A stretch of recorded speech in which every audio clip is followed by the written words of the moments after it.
اس کی جو دو school of thoughts میں اس وقت دینا چاہوں گی، اور دونوں ایک الگ ایکسٹریمز نظر آ رہی ہیں۔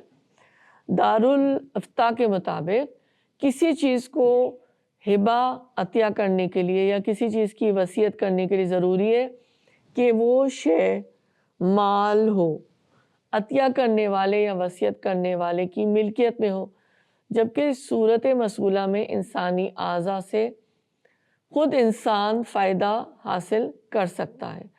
اس فائدہ حاصل کرنے کا اس کو حق تو ہے، مگر انسان اس کا مالک نہیں ہوتا، بلکہ سارے اعضاء، سارے آرگنز انسان کے پاس بطور امانت ہے، جس کی حفاظت کرنا اس پر لازم ہے۔ اسی وجہ سے اسے ہبہ عطیہ کرنا یا اس کی وصیت کرنا ہرگز جائز نہیں ہے۔ ایسا کرنے والا شرعاً سخت گناہ گار قرار پائے گا اور آخرت میں اس کی پکڑ ہوگی۔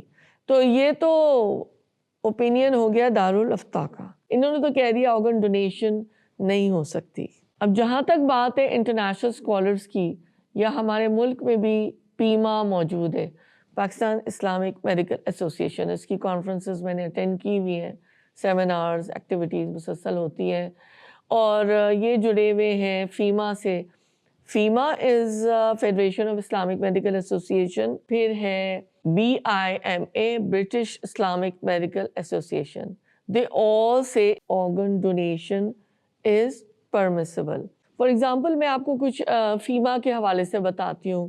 Federation of Islamic medical association it supports the majority of scholarly opinions that organ transplantation is permissible and encouraged in Islam under specific conditions, of course. Donating organs is considered a charity، اور اسی طرح کا ان کا جو ہے وہ perspective آتا ہے۔ اس کے پیچھے جو ساری بنیاد ہے وہ میرے بھی بہت دل کو لگتی ہے، وہ یہ ہے جو قرآن کی آیت ہے کہ whoever saves a life it would be as if they have saved the whole mankind۔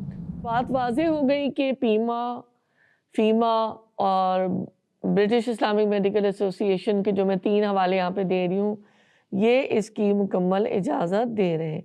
ہاں، کہیں پر بھی جو اگر آرگن ڈونیشن کی ایک یہ بھی قسم ہے نا کہ جو لوگ وصیت کر جاتے ہیں کہ ہماری ڈیتھ کے بعد ہمارا کورنیا دے دینا، ہمارا لیور دے دینا، ہمارا کڈنی دے دینا، یا فلانے جو بھی ڈونیٹ کیے جا سکتے ہیں ٹرانسپلانٹ کے لیے، تو وہ جو چیز ہے اس کے اندر یہ کہ جو ڈیڈ باڈی ہے اس کی بے حرمتی کی اجازت نہیں ہے۔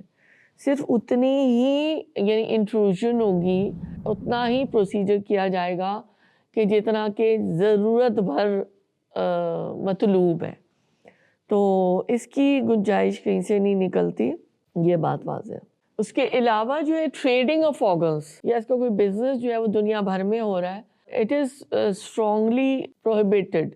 ٹریڈنگ آف آرگنس یا اس کا کوئی بزنس کیا جائے جو کہ دنیا بھر میں اس وقت ہو رہا ہے، ڈھکے چھپے یا سامنے جس طرح سے بھی، یہ حرام ہے، یہ پروہیبٹڈ ہے۔